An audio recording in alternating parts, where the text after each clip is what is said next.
ॐ अज्ञानतिमिरान्धस्य ज्ञानञ्जनशलाकया चक्षुरुन्मिलितं येन तस्मै श्रीगुरुवे नमः। हरे कृष्ण। भगवद गीता अध्याय 15 योग ऑफ द सुप्रीम, श्लोक संख्या 13। गामाविश्य च भूतानि धारयामि अहं ओजसा पुष्णामि च औषधि सर्वा सोम भूत्वा रसात्मकः। मैं प्रत्येक लोक में प्रवेश करता हूँ और मेरी शक्ति से सारे लोग अपनी कक्षा में स्थित रहते हैं। मैं चंद्रमा बनकर समस्त वनस्पतियों को जीवन रस प्रदान करता हूँ। तो हम समझने का प्रयास कर रहे हैं। भगवान ने बोला कि जिसके अंदर ज्ञान है वो इन चीज़ को समझ पाएगा। ये ज्ञान हमें मिलता है, हमने पहले भी इस चैप्टर में चर्चा करी है। हमें गुरु कैप्टन धारण करते हैं, क्योंकि ज्ञान संसार में बहुत है और बहुत अनलिमिटेड है। जैसे कि हो रहा है इस वक्त, हम बहुत सारी चीज़ों के रिसर्च में डूब गए हैं। Therefore we don't have any time for knowing the self. हमने चर्चा करी कि हम खुद को भूल गए हैं।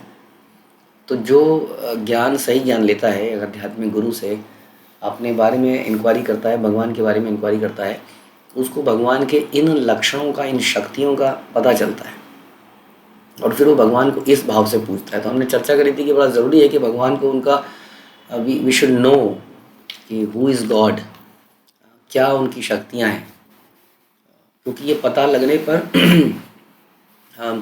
हमारे मन में कभी अगर डाउट आता है तो हम उन डाउट्स को ज्ञान की तलवार से काट पाते हैं। नहीं तो आज किसी के प्रति श्रद्धा है, कई बार कल वो श्रद्धा टूट भी जाती है। आज हम किसी प्रोसेस को फॉलो कर रहे हैं, कल हमें कोई बोलेगा कि ये प्रोसेस भी बहुत अच्छा है। आज हमने सोचा कि हरे कृष्ण महामंत्र का जप करना कलयुग का तरीका है, हमने सुना, उसको करा तो हमें अच्छा लगा। कल किसी ने हमें बताया कि नहीं नहीं, इस प्रकार से इस रूम में जाके ऐसे मेडिटेशन करो, दिस इज़ बेटर। हमने वो किया तो हमें बड़ा आनंद आया, हमें शांति महसूस हुई। कई लोग कहते हैं कि यहाँ पर शांति कम है, यहाँ पर शांति ज़्यादा है। तो हम उससे अट्रैक्ट हो जाते हैं और हम कंफ्यूज हो जाते हैं, क्योंकि हमारा ज्ञान नहीं होता हमारे पास। हाँ, यदि हम शास्त्रों को पढ़ेंगे, क्योंकि ज्ञान का कुछ आधार ज़रूर होना चाहिए। ज्ञान का आधार मेरी बुद्धि, मेरी इच्छा, मेरी प्रेफरेंस नहीं हो सकती कभी भी। Because I like this, therefore this is better, this is good, because I think this is good। अगर मेरी थिंकिंग इतनी ऊंची होती तो मैं इस संसार में होता ही नहीं।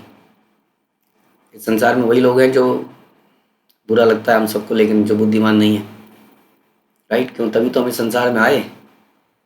Living most opulent Krishna, even material calculation से भी हम बुद्धिमान नहीं है, क्योंकि हम एक ट्रिलियनियर कहना भी गलत होगा। जिनके जिनके पास सारा ऑल वेल्थ जिनका है, ऑल पॉसिबल वेल्थ, उसकी संतान होकर, उसके घर को छोड़कर, सर्वशक्तिमान के घर को छोड़कर आज हम यहाँ पर हैं, तो हम वैसे भी बुद्धिमान ही मटेरियल कैलकुलेशन से, although we don't love Krishna for his wealth. तो इस प्रकार से हम बुद्धिमान जब नहीं हैं, तो जब हम बुद्धिमान नहीं हैं तो what is I think, I think this process is better. I'm feeling much peace in my mind. It is not about your feeling. It is about शास्त्र क्या कहते हैं। तो हमारे निर्णयों का आधार शास्त्र होने चाहिए। शास्त्र मैन मेड नहीं है, ये हम कई बार चर्चा कर चुके हैं। इसलिए हमारे डिसीजंस शास्त्र और शास्त्र को समझाने वाले गुरु के आधार पर होने चाहिए। वो हमें बताते हैं कि भगवान कौन है, प्रोसेस कौन सा सही है। इट इज़ नॉट अबाउट शांति। शांति तो आजकल ऐसे ऐसे मंदिर बने हैं, बड़ा हॉल है, उसके अंदर बैठ जाइए और बस बैठे रहिए। आदमी को अच्छा महसूस होता है, क्योंकि इस चहल पहल की दुनिया में, स्ट्रेसफुल लाइफ में, जब हमें एक रूम मिलता है खाली सा, जहाँ हम बैठ के कुछ भी चिंतन कर पाए, चाहे कुछ भी, चाहे टू डू लिस्ट बनाते रहें बैठ के। आज कम से कम मैंने टू डू लिस्ट तो बनाई, क्योंकि टू डू लिस्ट बनाने के लिए भी मुझे शांति से बैठना पड़ेगा, उसका ही समय नहीं है, तो आदमी को अच्छा लगता है। बट इज़ नॉट अबाउट वो फिज़िकल फीलिंग है, वो माइंड को रेस्ट मिलता है तो हमें अच्छा लगता है। इसलिए हमें मेडिटेशन करना भी अच्छा लगता है। इसलिए लोगों को चरस, गांजा, शराब पीना भी अच्छा लगता है, क्योंकि वो माइंड को रेस्ट देता है, क्योंकि माइंड को एक तरह से सुलाई देता है। नशा क्या करता है? तो माइंड को सुलाता है, इसलिए हमें अच्छा लगता है। तो कई बार बहुत सारी चीज़ें हमें अच्छी लग रही हैं, but that does not mean कि वो सही रास्ता है। जब प्रभुपाद विदेशों में गए थे तो बहुत सारे लोग आध्यात्मिकता के नाम पर ड्रग्स ले रहे थे। This is the reality. 1960 जब प्रभुपाद वहाँ पहुँचे, बहुत सारे लोग क्या कर रहे थे, ड्रग्स लेते थे आध्यात्मिकता की खोज में। उन्हें लगता था कि इस संसार की बोध को हटाने के लिए ये पीना आवश्यक है, जब तक ये नहीं पिएंगे तब तक इसी संसार में पड़े रहेंगे, यही सोच करेंगे। तो बात तो सही थी उनकी कि संसार से दिमाग को हटाना पड़ेगा, लेकिन उनका तरीका गलत था। लेकिन वो तरीका उन्हें सही लग रहा था क्योंकि वो इस एक तरह से उनको इस कट थ्रोट कंपटीशन से, इस एवर एनवियस संसार से दूर ले जाता था वो नशा। और इस प्रकार से लाखों की संख्या में अमेरिकन यूथ ड्रग एडिक्ट्स बन रहे थे, हिप्पीज बन रहे थे। और सरकार ने इसके लिए बहुत कोशिश करी, लेकिन सरकार उनको ला नहीं पा रही थी अपने यूथ को वापस। It was a great problem of 1960s। And then Prabhupada ने उनको बताया कि संसार से दिमाग तो हटाना है, लेकिन कैसे हटाना है, ऐसे हटाना है, ये करना है, इसके लिए नशा करने की ज़रूरत नहीं है। तो what I was trying to say कि कई बार हम सोचते हैं यहाँ पर शांति है, ये रास्ता अच्छा है। It's not about that, it is कि सही क्या है, शास्त्र और गुरु हमें ये बता पाते हैं। इसीलिए हमें ये समझना जरूर होगा शास्त्रों के अनुसार से भगवान कौन है और भगवान की ऑपुलेंस क्या है। हाँ, भगवान क्या करते हैं, क्या उनको पसंद है, क्या नहीं पसंद है, कहाँ वो रहते हैं अपने पूर्ण रूप में, कहाँ उनके अंश रूप में वो रहते हैं, परमात्मा क्या है, ब्रह्म क्या है। तो ये समझने के बाद जब हम भगवान से प्रेम करते हैं तो हमारा विश्वास कभी डगमगाता नहीं है। कभी विश्वास में कुछ शंका आती है तो हम फिर से रिमेंबर करते हैं उस ज्ञान को और दिमाग एकदम से सही जाता है। हम बार बार जब हम शास्त्रों में पढ़ लेते हैं अच्छे तरीके से कि हरि नाम हरे कृष्ण महामंत्र ही कलयुग में एकमात्र रास्ता है, कई जगह से पढ़ लेते हैं, गुरु से सुन लेते हैं, इसलिए कभी कभी डाउट होता है तो फिर उस ज्ञान को याद करते हैं। हाँ ठीक है। अर्जुन जब भगवान चले गए थे संसार से लीला समाप्त करके, तो अर्जुन बड़ा व्यथित हो गया था, बहुत परेशान हो गया था, इम्बैलेंस हो गया था, कुछ हो नहीं पा रहा था अर्जुन से। तब अर्जुन ने मेडिटेट किया, थोड़ी देर बैठा और वो कुरुक्षेत्र का वो सारा सीन याद किया, गीता के भगवान के बोले गए वो शब्द याद किए और अर्जुन फिर से खड़ा हो गया। तो इस प्रकार से ये ज्ञान बड़ा ज़रूरी है हमारे जीवन में। ज्ञान के साथ जब भक्ति होती है तो वो बेस्ट कॉम्बिनेशन है। अगर खाली भक्ति करी जाए जिसमें ज्ञान नहीं है तो हमने जैसे बताया वो आज है और कल नहीं है, आज इस पे श्रद्धा है, कल किसी और चीज़ पे श्रद्धा रहती है। और केवल ज्ञान है, भक्ति नहीं है, तो वो तो शुष्क ज्ञान है, उसका तो लाभ ही क्या, वो ज्ञान ही नहीं है, क्योंकि ज्ञान का पर्पस समझे बिना खाली ज्ञान को तोते की तरह रट लिया है। इसलिए दोनों ही चीज़ें बड़ी ज़रूरी हैं, ज्ञान और भक्ति। इसलिए भगवान भक्त को यहाँ पर ज्ञान दे रहे हैं, खास तौर पे अभी आखिर के अध्याय में, क्योंकि अब भगवान ऑलरेडी 11वें अध्याय में स्थापित कर चुके हैं कि मैं ही हूँ वो सर्वत्र व्याप्त परमात्मा भी। अर्जुन को अपना विराट रूप दिखा चुके हैं, अब तो खुल्लम खुल्ला बात हो रही है। हम बता रहे हैं कि मैं ही हूं जो प्रत्येक लोक में प्रवेश करता हूं, सुन लो इस बात को, और मेरी शक्ति से सारे लोग अपनी कक्षा में स्थित हैं। बड़ी डिबेट होती है कैसे ये सारे प्लैनेटरी सिस्टम, ये प्लैनेट्स इतने भारी भरकम प्लैनेट्स संसार में आखिर स्थित कैसे हैं, हाउ इट इज़ पॉसिबल। हाँ, आप जानते हैं कि पृथ्वी का साइज जनरली कितना बोला जाता है, 5.97 बिलियन ट्रिलियन मैट्रिक टन्स। अब कैलकुलेशन के पर ही समझ लो इसको। अब बताइए क्या कैलकुलेशन करें, 6 बिलियन ट्रिलियन मैट्रिक टन्स। तो उसका सोचिए, इतने भारी भरकम ये एक प्लैनेट है। ऐसे कितने प्लैनेट आप जानते हैं, इससे बड़े बड़े प्लैनेट भी हैं पृथ्वी से, बहुत बड़े बड़े, तो हवा में तैर रहे हैं। हम कहते हैं इसको, हमने ग्रेविटेशनल फोर्स से ये तैर रहे हैं। अरे एक जरा से कुछ किलोग्राम के हवाई जहाज को, या सैटेलाइट होती है, सैटेलाइट कितनी जनरली, एक हाई बड़ी सैटेलाइट का वेट जनरली 5000 किलो के बराबर होता है, 5000 kilo and 6 billion trillion metric tonnes में कितना अंतर है देख लीजिए। हवाई जहाज का वेट देख लीजिए। उस एक हवाई जहाज को चलाने के लिए, उस एक सैटेलाइट को हवा में तैराने के लिए हमें अपना खून पसीना धन सब कुछ बहाना पड़ता है कि नहीं। हाँ, एक गवर्नमेंट का कितना बड़ा खर्चा जाता है डिफेंस और इन सब चीज़ों के ऊपर, जानते हैं।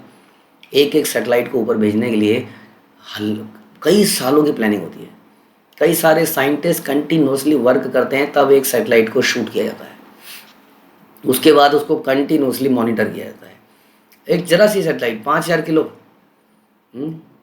और वैसे ही हवाई जहाज, थोड़ी देर में जरा सी भी गड़बड़ हुई, पेट्रोल खत्म हुआ, लैंडिंग का स्टेशन नहीं मिला, ख़त्म मामला। कोई कोई चिड़िया टकरा गई, हाँ, मामला ख़त्म। जरा सा कुछ इंजन में खराबी हो गई, क्रैश होता है कि नहीं। अब ये जो पृथ्वी के साइज के प्लैनेट हवा में तैर रहे हैं और तैरे ही जा रहे हैं, तैरे ही जा रहे हैं, तैरे ही जा रहे हैं, इनका पेट्रोल नहीं खत्म हो रहा, इनको कोई चिड़िया नहीं टकरा रही, इनके इंजन में कोई प्रॉब्लम नहीं आ रही है। हाँ, तो क्वेश्चन ये आता है, इसलिए क्वेश्चन आता है कैसे हम इतनी सहजता से बोल सकते हैं कि ये अपने आप तैर रहा है, ग्रेविटेशनल फोर्स है। तो ग्रेविटेशनल फोर्स है तो आप भी इसको छोड़ दीजिए ना, फिर सैटेलाइट को ऐसा कुछ कीजिए फिर कि वो सब कुछ अपने आप ही चलता रहे। हमने क्यों सेंट्रल कंट्रोल रूम्स बना रखे हैं। हाँ, एक एरोप्लेन को रास्ता दिखाने के लिए एरोप्लेन्स कंटिन्यूसली मॉनिटर किए जाते हैं, उनको सिग्नल भेजे जाते हैं, तुम कहाँ जा रहे हो, तुम गलत भटक रहे हो, तुम इधर को मोड़ो, तुम इधर को मोड़ो। एक पायलट उसके अंदर बैठा है, एक नीचे से वो भी देख रहा है, नीचे से कोई कंटिन्यूसली गाइड कर रहा है। अच्छा, तुम्हें इंडिया पहुंचना है यूएस से, ये रास्ता है, तो नेविगेशन हो रहा है, तब जाके वो स्टेशन पे पहुंच पाता है। और ये देखिए, ये पृथ्वी एग्जैक्टली सूर्य के आसपास उतनी ही किलोमीटर की रफ्तार में ऐसे भी घूम रही है और ऐसे भी घूम रही है, और कितने समय पर ये पूरा सूर्य का चक्कर लगाती है। उसके बाद मौसम बदलते हैं, दिन बदलते हैं, और ये सब कुछ परफेक्टली चल रहा है विदाउट एनी ह्यूमन इंटरवेंशन। और ऐसा केवल पृथ्वी के साथ ही न जाने कितने प्लैनेट्स ऐसे ही चल रहे हैं, और इनकी किलोमीटर की रफ्तार बताई जाए तो क्या बताई जाए, आई मीन हम उसको इमेजिन नहीं कर सकते। हमारे एरोप्लेन्स एक्सेट्रा 500, 1000, 1500 किलोमीटर की रफ्तार से चलते हैं, ये लाखों किलोमीटर की रफ्तार से चलते हैं, इतनी तेज चलने वाला। इसलिए भगवान यहाँ क्लियर कर रहे हैं श्लोक के अंदर, क्या कर रहे हैं कि मेरी शक्ति से सारे लोग अपनी कक्षा में स्थित रहते हैं। ये बड़ा क्लियर है। हाँ, आजकल ये ज़माना है, अगर हम जान नहीं पा रहे हैं कि इसका सोर्स कौन है तो बोल दीजिए ये ऑटोमेटिक है, ये प्रकृति है, ये तो कल्चर बन चुका है। जो चीज़ समझ में नहीं आ रही वो नहीं है। अब नासा ने फोटोग्राफ निकाले तो उसमें राम सेतु के फ़ोटो आए, जो पहली बार ऐसे फ़ोटो आए सैटेलाइट से।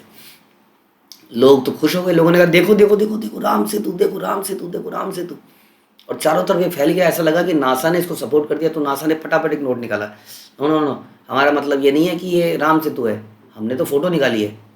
हाँ, ये तो कुछ, हाँ, उन्होंने फिर ये नहीं बोल रहे कि हमारा ये मतलब भी नहीं है, वो कह रहे हैं this is naturally made sand banks का ढेर इकट्ठा हुआ है जो यहाँ से वहाँ तक पहुँच गया है।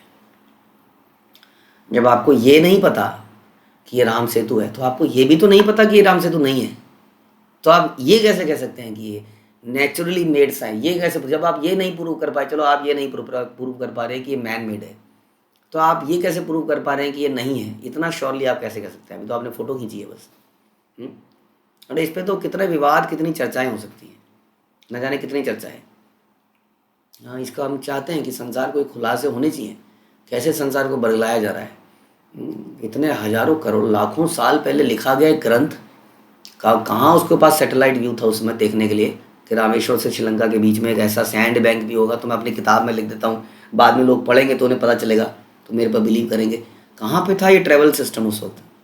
हाँ, वाल्मीकि। हाँ, और अगर था और उन्होंने देखा था तो समझ लीजिए तो भी वो कितने एलिवेटेड लोग थे। हाँ, किसी भी तरीके से सोच लीजिए आप। तो कहने का मतलब है कि हम बहुत सहजता से बोलते थे सब कुछ अपने आप हो रहा है।